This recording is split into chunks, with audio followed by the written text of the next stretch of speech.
ഞാൻ ഒരു കല്യാണത്തിന് പോയിട്ടാണ് വരുന്നത്. കല്യാണം വളരെ സിമ്പിൾ ആൻഡ് ഹമ്പിൾ ആയിട്ടുള്ള കല്യാണം എന്ന് പറഞ്ഞാൽ 2 തുളസിമാല, ഒരു താലി, ഇത്രയും പോകുന്നൊരു ചരട്, കല്യാണം സെറ്റായി.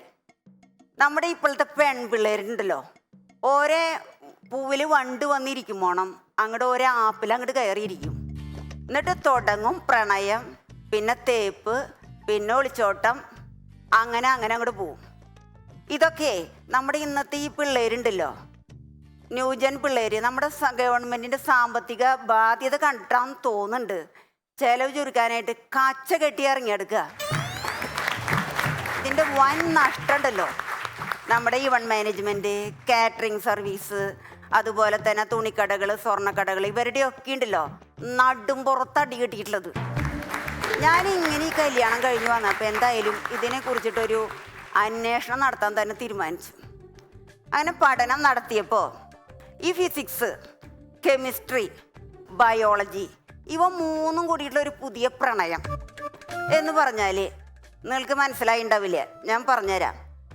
ആദ്യം തന്നെ ഒരു പെൺകുട്ടി കോളേജിലേക്ക് വരുമ്പോൾ വളരെ കാണാൻ നല്ല ചൊവ്വുള്ള ഒരു പെൺകുട്ടിയാണെങ്കിൽ അതിൻ്റെ പിന്നാലെ ഒരു 5 or 10 പൂവാലന്മാർ കൂടി ഉണ്ടാവും.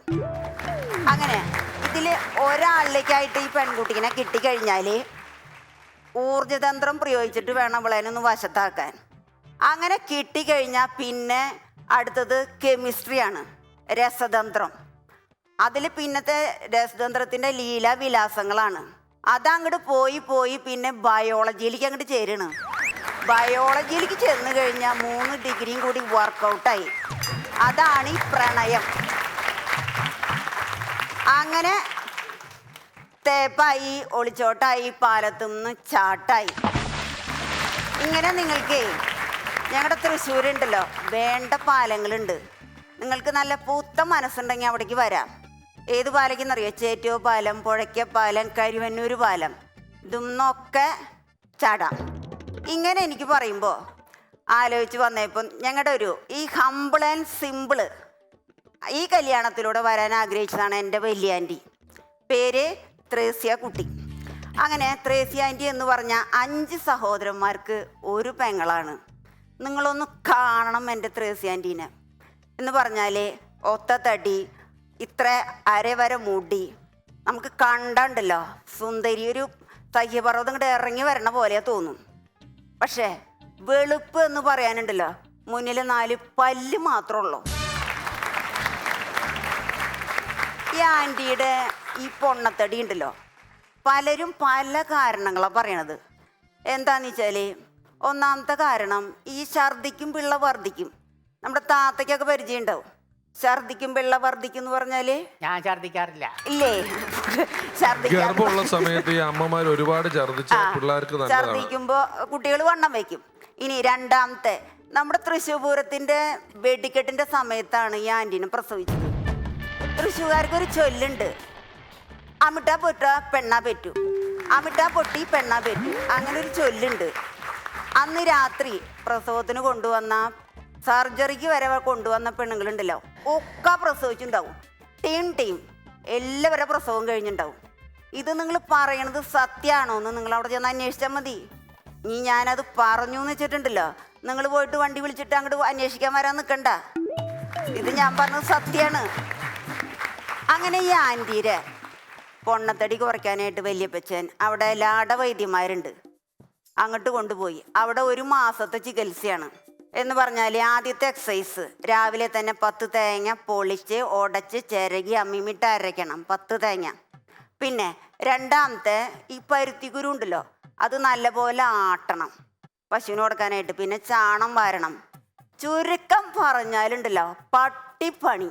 എന്ന് പറഞ്ഞാൽ ആൻറ്റിക്കും മടുത്തു. 1 മാസം കൊണ്ടുണ്ടല്ലോ ഈ ഓടയിലിട്ട് വലിച്ച പോലെയായി.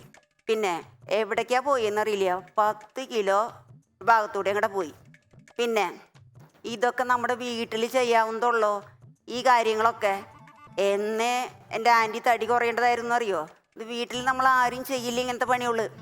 അങ്ങനെ കുറച്ചും കൂടി ഒന്ന് തടി കുറഞ്ഞോട്ടെ എന്ന് വെച്ചിട്ട് അവിടെ അടുത്ത് ഞങ്ങളുടെ ഈ കരിസ്മാറ്റിക് ബ്രദർ, അവിടെ ചെന്നപ്പോൾ ബ്രദർ ആദ്യം തന്നെ കൈവച്ച് പ്രാർത്ഥിച്ചു, സാത്താനേ, ഞാൻ ദൈവത്തിൻ്റെ നാമത്തിൽ നിന്നോട് പറയുന്നു, ദൂരേക്ക് ഓടിപ്പോവുക, ഓടിപ്പോവുക, ഓടിപ്പോവുക എന്ന് പറഞ്ഞത് കേട്ടോടുകൂടി വല്യപ്പച്ചൻ ആ റൂമിൽ നിന്ന് പുറത്തേക്ക് പോയി.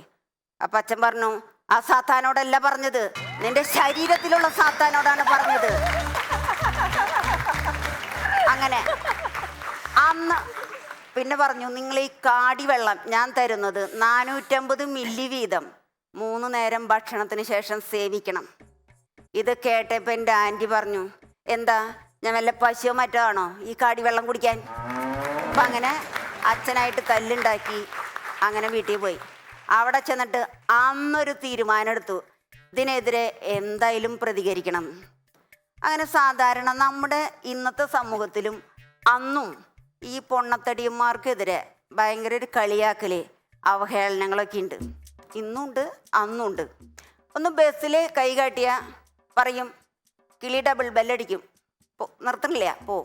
ഇനി ഒരു ഓട്ടോറിക്ഷ കൈ കാണിച്ചാലാ, അല്ല ടോറസിലും കയറി പോക്കോട്ടാ, ഇനിയിപ്പോൾ ഒറ്റയ്ക്കൊന്ന് നടക്കാന്ന് വെച്ചാലാ, ഇന്ന് ആനയും പാപ്പാനും തോട്ടിയൊന്നും ഇല്ലേ, അങ്ങനെ കമൻറ്റ്.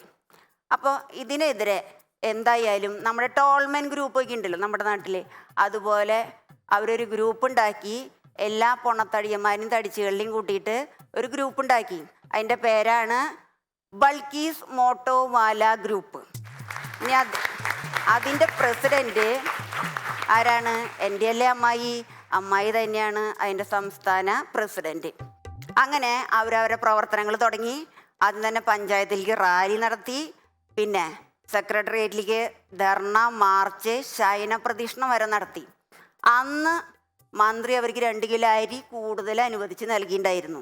അപ്പം ഇന്ന് നിങ്ങളൊക്കെ റേഷൻ കാർഡിൽ ഗ്രഹനാഥ എന്നൊക്കെ പറഞ്ഞിട്ട് ഞെളിഞ്ഞിരിക്കണില്ലേ, അതൊക്കെ ഞങ്ങളുടെ വല്യാൻറ്റി അന്ന് സമരം എടുത്തിട്ട് നേടിയെടുത്ത ആനുകൂല്യങ്ങളാണ്. പിന്നെ തൃശ്ശൂർ പൂരത്തിൻ്റെ കൊടമാറ്റം പോലെയാണ് നമ്മുടെ റേഷൻ കാർഡുകളുടെ നിറം. നീല, മഞ്ഞ, പച്ച, ചുവപ്പ്, വെള്ള, അങ്ങനെയുള്ള നിറങ്ങൾ.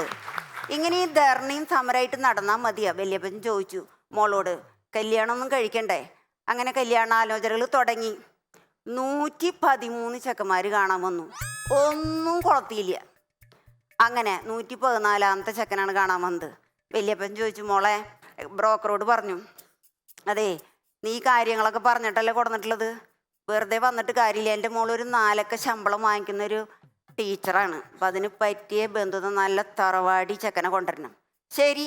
പിറ്റേ ദിവസം ചെക്കൻ വന്നു. ഒരു 6 അടി ഉയരം, കട്ടത്താടി, പിന്നെ ജിമ്മംബോഡി, അങ്ങനെ പിന്നെ മഴ പെയ്യണ പോലെ ഇംഗ്ലീഷ് പറയണം, പിന്നെ വെച്ചു കൊടുത്ത് പറഞ്ഞു കൊടുത്ത്, പിന്നെ ഭാഗ്യപ്പെട്ട. ഇപ്പം നമ്മുടെ കുഞ്ചൻ നമ്പ്യാർ പറഞ്ഞോണം, കണ്ടാൽ അവനൊരു സുന്ദരനെങ്കിലും തലയിൽ ഒരു രോമവും ഇല്ല, തലയിലൊരു രോമം ഇല്ല എന്ന് മാത്രമല്ല, തലയിൽ ആള് താമസവും ഇല്ല. അങ്ങനെ കല്യാണമൊക്കെ ഗംഭീരമായിട്ടൊക്കെ കഴിഞ്ഞു. പിറ്റേ ദിവസം അന്നത്തെ മയിൽ വാഹനാണ് ബജാജ് സ്കൂട്ടർ. അതിൻ്റെ മുകളിൽ അങ്ങോട്ട് കയറിയിരുന്നു. എക്സലേറ്റർ കൊടുത്തോടുകൂടി ടയർ അങ്ങോട്ട് പൊട്ടി, തോട്ട പൊട്ടിയ പോലെ അവിടെ അങ്ങോട്ട് ഒരു ഭയങ്കര സീനായി. പിന്നെ ഈ സൈഡ് ഭാഗമൊക്കെ ഒരഞ്ഞു, അല്ലറ ചില്ലറ പരിക്കുകളൊക്കെ പറ്റി. പിന്നെ ഈ ദൈവത്തിൻ്റെ സഹായം കൊണ്ട് ഈ പവർ പോയിന്റിനൊന്നും കേടുപാടുകളൊന്നും സംഭവിച്ചില്ല. അതിനുശേഷം ഔട്ട്ഡോർ ഷൂട്ടിംഗ് ആയിരുന്നു.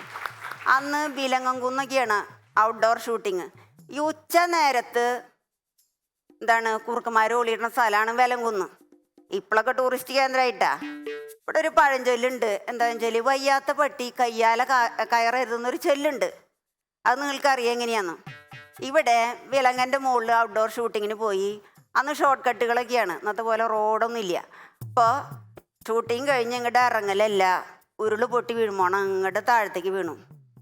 ഞങ്ങളുടെ പുതിയ പ്ലാനെ ഒന്ന് കാണണം, തൊലി കളഞ്ഞ ബീട്രൂട്ട് പോലെ. അങ്ങനെ ഞങ്ങളുടെ കുടുംബ സുഹൃത്തായ തുള്ളലാശാൻ കാണാൻ വന്നു. തുള്ളലാശാൻ ചോദിച്ചു, ത്രേസ്യേ നീ എന്തിങ്ങനെ ഇവനെ തീയത് ചെയ്യുവാൻ പ്രേരിപ്പിച്ചു എന്നത് കേട്ടു. ത്രേസ്യ പറഞ്ഞു, എന്നീ തന്ത പറഞ്ഞു ചതിച്ചു, എന്നീ തന്ത പറഞ്ഞു ചതിച്ചു. Thank you.